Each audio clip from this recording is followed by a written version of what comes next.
जी, नमस्कार दोस्तों। आज हम बात करेंगे खेसारी लाल यादव को लेकर। खेसारी भैया के एक इंटरव्यू देख लिए हैं जहाँ कि खेसारी भैया साफ तौर से बोल रहे हैं पवन सिंह जी का कि पहले 1-2 महीना पर गाना छोड़ते थे, 1 गाना, लेकिन अब कंटिन्यू गाना उनका आ रहा है। लेकिन खेसारी भैया के का दिक्कत बा भैया? हमरा कोई समझे में नहीं आवता।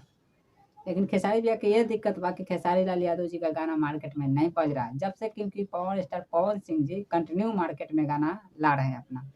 ता तहलका भी मचा रहे हैं अपनी गाना के माध्यम से। पहले पवन सिंह तो गाना महीना में एक आध गाना लाते थे, 1-2 गाना। लेकिन इस समय बहुत ज़्यादा गाना लेकर आ रहे हैं। इसी वजह से खेसारी भैया को दिक्कत हो रहा है। क्योंकि खेसारी लाल यादव का गाना तो मार्केट में बज नहीं रहा। पहले तो ट्रेंडिंग में चलता था गाना। चलता था भी, हमें भी मान रहे हैं, हमें भी जानते हैं। हर एक गाना ट्रेंडिंग में चलता था। आज भी 1-2 गाना ट्रेंडिंग में चल जाता है।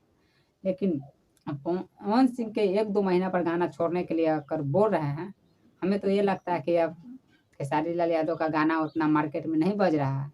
इसी कारण से पवन सिंह को 1-2 महीना पर गाना छोड़ने के लिए कर रहे हैं। चढ़ बढ़कर बोल रहे हैं कि इसी वजह से अभी से भी 1-2 महीना पर गाना छोड़ें। लेकिन अब पवन स्टार पवन सिंह जी कंटिन्यू गाना अब लाते रहेंगे।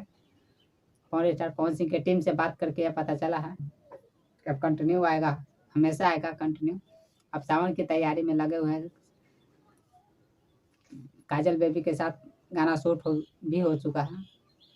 लेकिन खेसारी लाल यादव जी कंट्रोवर्सी हर समय करते रहते हैं पवन सिंह के साथ। ये बहुत ही ज़्यादा बुरा लगता है क्योंकि पहले नहीं गाना लाते थे, ऊपर भी दिक्कत होता था खेसारी भैया के। अब गाना ला रहा है, उसके बावजूद भी दिक्कत हो रहा है। लेकिन क्या है मामला ये आप ही लोग बता सकते हैं, हमें कमेंट बॉक्स में ज़रूर बताइएगा। लेकिन आप पावर स्टार पवन सिंह के गाना सुनते हैं तो मेरा वीडियो को लाइक करके चैनल को सब्सक्राइब कीजिएगा। फिर मिलते हैं नए वीडियो के साथ। जब तक जय हिंद, जय भोजपुरिया समाज।